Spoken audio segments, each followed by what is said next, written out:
morning, or depending when you're watching this, good afternoon, good evening, or good night. My name's Ross, and as always told, out of Voice of Radio. So today, we're going to be continuing our look at the complete history of the Pokemon trading card game. We have reached episode 20, and we have reached Hidden Legends, a very nice set that really introduced a weirdly large number of really good stadiums. And quite a lot of full-on Fringe decks. Cool. Now, this released in Japan on the 16th of January 2004. Oh, do make sure you spam that like button as always. Let's do this. And it was released in English on June the 14th, 2004. And one thing that was kind of cool here is that it had dual-type Pokemon, but they didn't have to be Darkness. Now, Dark Celebi was still Darkness, but we had secondary typings with things like Jirachi and Metagross being Psychic Metal. Okay, look, they were the only two, alright? But still, they were dual-type Pokemon that weren't part Darkness. That alone should give us cause for celebration. Speaking of Dark Celebi, it was just one random Dark Pokemon in the set.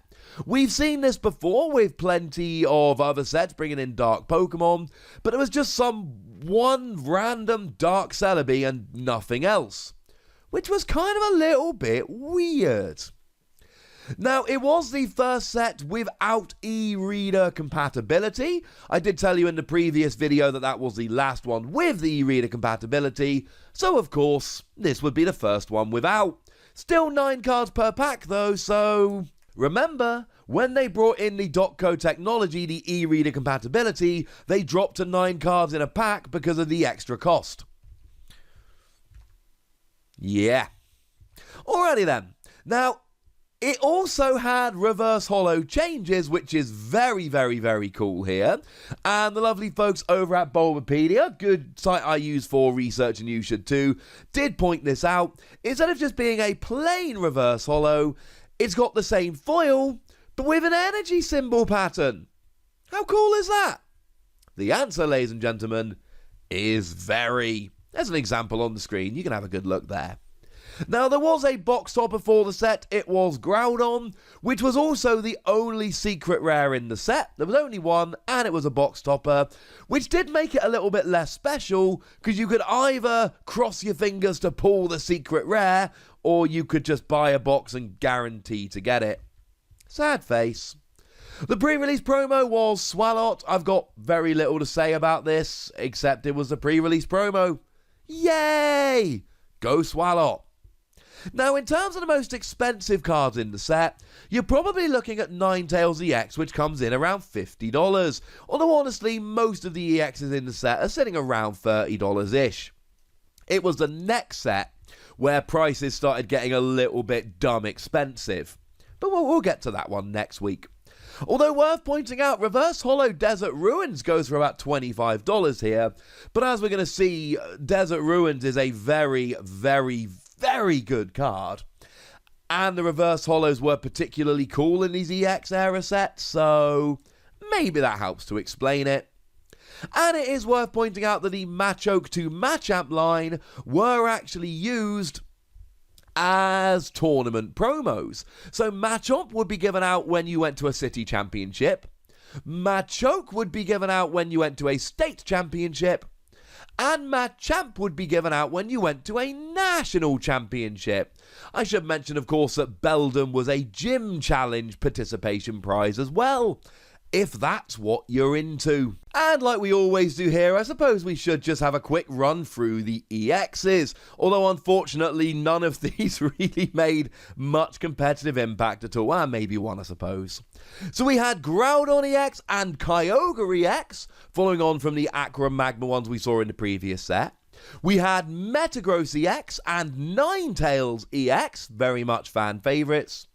And then the Regis came along. We had Regice EX, Regirock EX, and Registeel EX. Very cool. Vileplume EX was the best of the set. It blocked trainers. We'll get there in a minute. It's very good. And then there was a Wigglytuff EX as well. And Wigglytuff does not get enough chase cards in this game, so go Wigglytuff. Now, in terms of the theme decks, these are actually really cool, because they had references to the movies. We had the Celebi theme deck, Forest Guardian, clearly a reference to the movie Celebi the Voice in the Forest. And even more obvious than that, the Jirachi theme deck was called Wishmaker, a reference to the film Jirachi Wishmaker. Starting off with Forest Guardian, then we had a Celebi deck, which was themed around colourless and grass. You got yourself a Holo Dark Celebi and 2 non-Holo Blossom. Worth pointing out that the non-Holo Blossom were not exclusive to the theme deck. We see this quite a lot with non-Holo exclusive. No, sorry, Blossom was just non-Holo generally. Moving over to the Wishmaker theme deck, we get yourself a Holo Jirachi, a non-Holo Huntail, and a non-Holo Metagross, which is interesting, of course, because Metagross only exists in the set proper as a Holo, so you did actually have a nice exclusive card in the Jirachi theme deck. Plus, Jirachi is clearly better than Celebi. Come at me, Joe. Come at me. And worth mentioning, as has been on the screen since I started talking about them, you do get the coins like we've had in the last few sets. Cool. And one more quick little side note. Both of these decks did come with 2 copies of Steven's Advice. And as we're going to see in a moment, Steven's Advice was awesome. So talking about the best cards, we might as well start with Steven's Advice. Steven's Advice was actually featured in all 4 of the printed Worlds decks in 2004. And all 4 of the printed Worlds decks in 2005. It was one of the very, very best cards that we saw, well, in the entire era. Was reprinted in EX Power Keepers, but it was a Hidden Legends card first. Now, it's just a supporter card that lets you draw a number of cards up to the number of your opponent's Pokemon in play. But if you have more than 7 cards, including this one, in your hand, you can't play this card. Oh, yeah, you don't often have more than 7 cards in hand. And if your opponent's got 6 Pokemon out, it's a supporter that draws you 6 cards. That's ridiculous. If this was released now, it would go straight into basically every deck. It's kind of over the top silly good. Worth noting that when it was reprinted in EX Power Keepers, it was nerfed just a little bit. It went from more than 7 cards to 7 or more cards, i.e. if you had 7 cards in hand in the EX Legends print, you could still play the card, but you couldn't with Power Keepers. But make no mistake about it, either way round, it was still a phenomenal card. And honestly, most of the other good trainers in the set were stadiums. There were a weirdly large number of really good stadiums here. So we had, for instance, Desert Ruins. Now, this was the one that's actually still quite expensive now. At any time between turns, each player puts 1 damage counter on his or her Pokemon EX with a maximum HP of at least 100. So anyone that wasn't playing big EXs would absolutely play this card to counter the people that were playing big EXs. And it was featured in Worlds decks like Magma Spirit, Queendom, King of the West. It was a very good card. Now we also saw Magnetic Storm, and it basically said that any attacks done from Psychic and Fighting Pokemon were not affected by resistance. So clearly Fighting and Psychic decks that are probably the most resisted ones out there would want to play this so they didn't get hit with resistance. It was played in Team Rushdown, for instance, which of course, Gardevoir deck, Psychic Pokemon, you can see where they're going with this. Ancient Tomb was another really fun one. It was another stadium, and it said that you don't apply weakness for all Pokemon in play other than Pokemon EX and Pokemon that had an owner in its name. So any deck, again, that wasn't relying on Pokemon EX, this would be one that you would absolutely think of. So something like Team Rushdown or Dark Tyranitar, which didn't rely on EX Pokemon, would absolutely love this one. And we could look at Island Cave. Now, this was another stadium, obviously, and whenever any player attached an energy card from his or her hand to a water, fighting, or metal Pokemon, you removed all special conditions from that Pokemon. So it was played in Bright Aura to help out Medicham, for instance. Yeah, this was kind of ridiculous. 4 really good stadiums in one set is kind of almost unheard of. The other trainer that really did see a fair bit of play was Ancient TM Rock. Now, there were actually 3 Ancient TMs. There was also Ice and Steel, but they just didn't really see any play. It was a tool that you attached to your Pokemon, and it gave you a new attack. Didn't work on EX or Owner's Pokemon. That was kind of a theme to nerf them down quite a bit. If your opponent has any evolved Pokemon in play, remove the highest stage evolution card from each of them and put those cards back into his or her hand. Slows them down for a turn, but also if you've done enough damage to KO the pre-evolution, but not the big bad hey look I'm evolved now one, then get rid of it.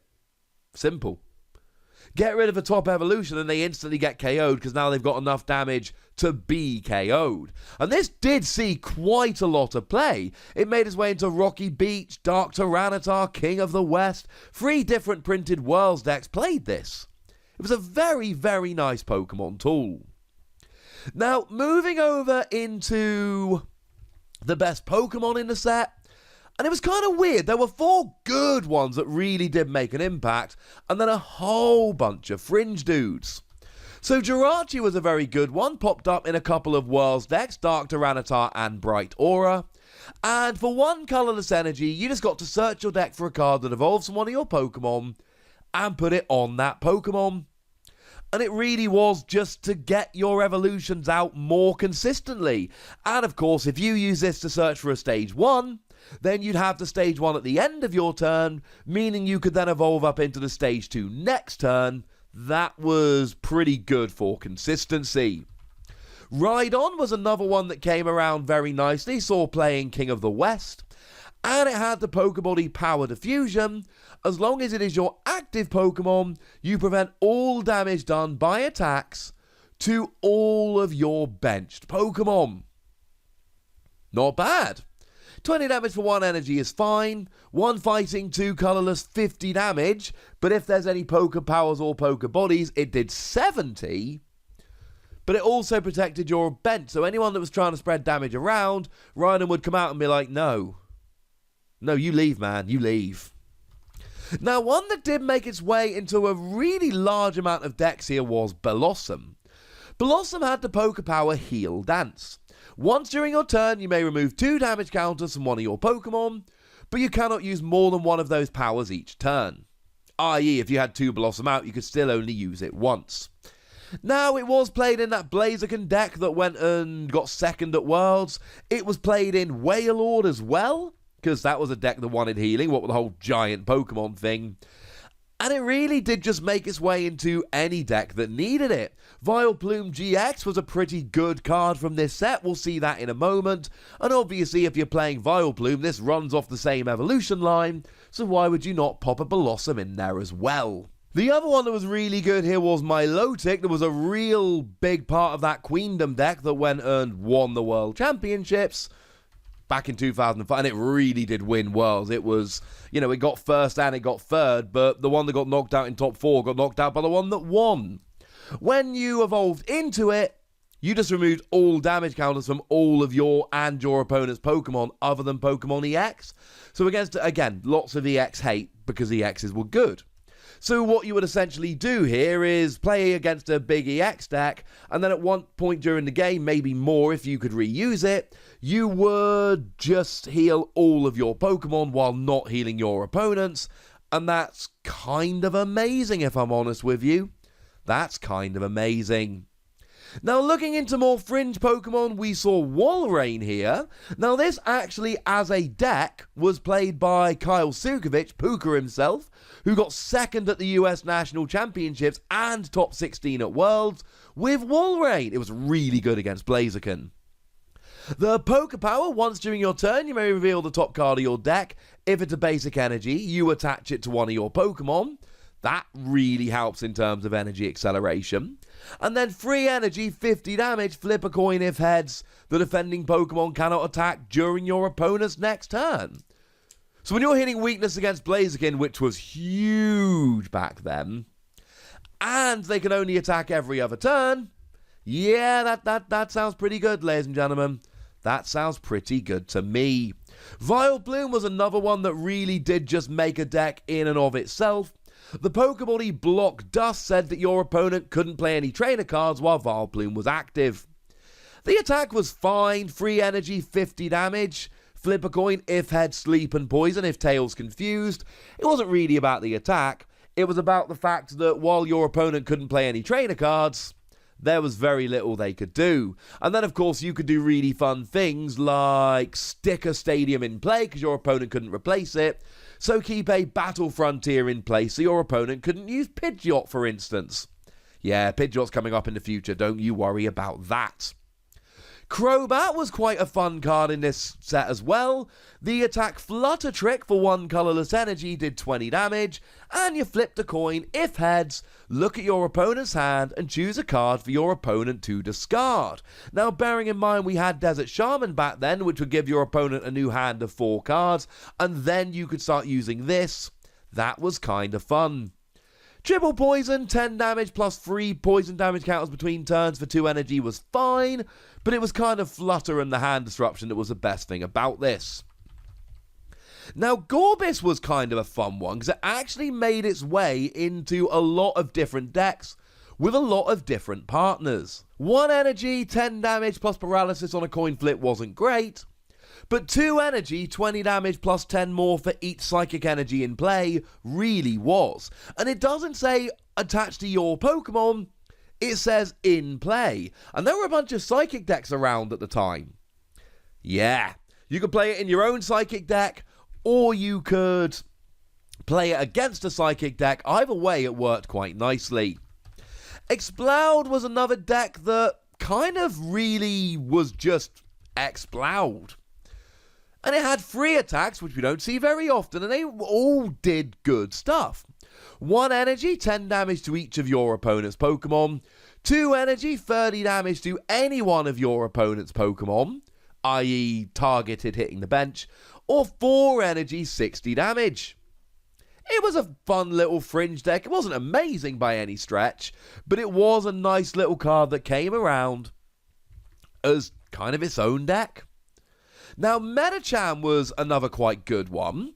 2 energy, 20 damage, plus 10 more for each damage counter on the defending Pokemon. So the theory here is that you deal a bit of damage and then smash with Metachan. Or 3 energy, 10 damage, plus 10 more for each card in your opponent's hand to punish them for having too many cards in hand. Lantern was kind of fun. It had the Poker Power Energy Grounding. Once during your opponent's turn, when any of your Pokemon is knocked out, you may choose a basic energy card from the knocked out Pokemon and attach it to Lantern. Although that ability did not stack. So that's really cool. It just means you can get Lantern rolling way more quickly. And then free energy, 50 damage. You may discard all lightning and do 90 instead. Fun option for doing bigger damage. Bayonet also found its way around a little bit here. It's got 1 attack that for a single energy does 10 damage plus 20 more for each special energy in your opponent's discard pile. So punish them for playing special energy.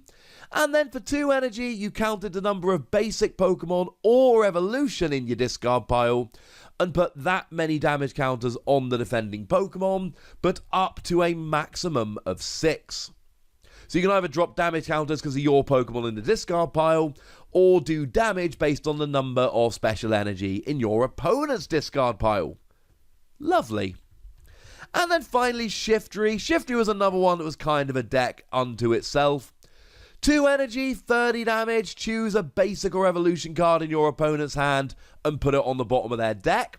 Not bad for disruption. And 3 energy, 40 damage, but if you've got the same number of cards in your hand as your opponent, Desert Shaman would help you out, this attack does 80 damage instead. which was very cool. Now, looking at the top decks, there were some that really were their own deck. We've already mentioned Walrein. Love that Puka did so well with that deck. We've already mentioned Vileplume, and we've already mentioned Exploud. They were fun little decks there and about. Walrein probably the most successful of them. Now, I did say Gorbis had a bunch of different partners, and there were a couple worth pointing out here. Crobat Gorbis. You've got Crobat there to try and slow your opponent down in the early game. Try and make sure that they've got very little going on. And then bring in Gorbis to do big damage when you've got enough energy on the field.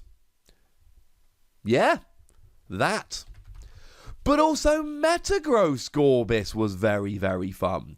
Now, Metagross had the Pokepower Metal Juncture, which said that as often as you like during your turn, you may move a Metal Energy from one of your bench Pokemon to your active. So just trying to make sure that you can get that energy where you want it to be.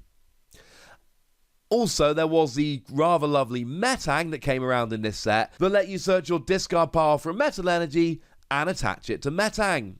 And then the attack for Metagross did 30 damage for each heads you could flip from 4 coins. And obviously worth pointing out here that Metagross's ability did work for both Rainbow Energy and Double Rainbow Energy. So yes, it did specifically say you could move Metal Energy, but it never said Basic, and both those cards do count as Metal Energy when attached. Well, would you look how that worked out? This was a fun deck. Now, the last deck I want to shout out here is MLB. Medicham, Lantern, Bayonet. The deck with which Adam Capriola managed to get a top 32 finish at the World Championships in 2004. And that's a dude who started 6 prizes. And that really kind of started the whole Pokemon online blog TCG strategy thing. So we should all be kind of grateful to him. And it just uses those 3 Pokemon I mentioned earlier. Medicham, Lantern, and Bayonet. And the point of this deck is very simple. Now again, you've got stuff like Double Rainbow Energy and Multi-Energy to make sure you've got enough energy to pay these attacks. But they're all non-EX Pokemon. And they're all single prize, and they can all use those kind of cards, and you've just got different options for doing different attacks. It really is as simple as that. Medicham does lots of damage if there's lots of damage counters on them, or if they've got lots of card in their hand. Bayonet does good damage if you've got Pokemon in your discard, or they've got special energy in their discard. And Lantern does 90 damage, but also powers itself up as your other Pokemon get KO'd. Lots of fun to be had. And yes, this was exactly the kind of deck that would play Desert Ruins, because you'd be dropping damage counters on your opponent's EX Pokemon while it wasn't affecting you because you were using non-EXs. If I was playing back then, this is exactly the kind of deck I would play, because there have been many, many times I have played random stage 1 deck. So there we go, ladies and gentlemen. Those were the best cards, the best decks, all the facts, basically everything you need to know about EX Hidden Legends. It was a weird kind of set that didn't set the format on fire, but it brought in lots of Fringe decks and really good stadiums, as well as maybe the best card in the entire game at the time, so that alone is pretty gosh darn good. But now it's over to you guys. What do you remember about this set? What decks were you playing? What would you like to have played if you were playing back then, but you actually weren't? Go nuts in the comment section, but please remember the rule. Be nice, would ya? Then make sure you like this video and come on, spam the like button. Show me that these videos need to carry on because they're fun, but man, they take a lot of work. And subscribe to this channel and follow me on Twitter at @TheWassy, where we talk a whole bunch of games. Twitch for TV/PTCGRadio, where you can watch live stuff. And Patreon.com/PTCGRadio, where you can support the channel, get bonus pods every week, things like that. And do consider checking out my other channel, youtube.com/WassyPlays, where you can find out about a whole bunch of games that don't have Pokemon in, but are pretty gosh darned awesome nonetheless. But by far the most important thing, as always, look after yourselves till next time, would ya? Thank you very much for watching. My name's Ross, and you've been watching PTCG Radio.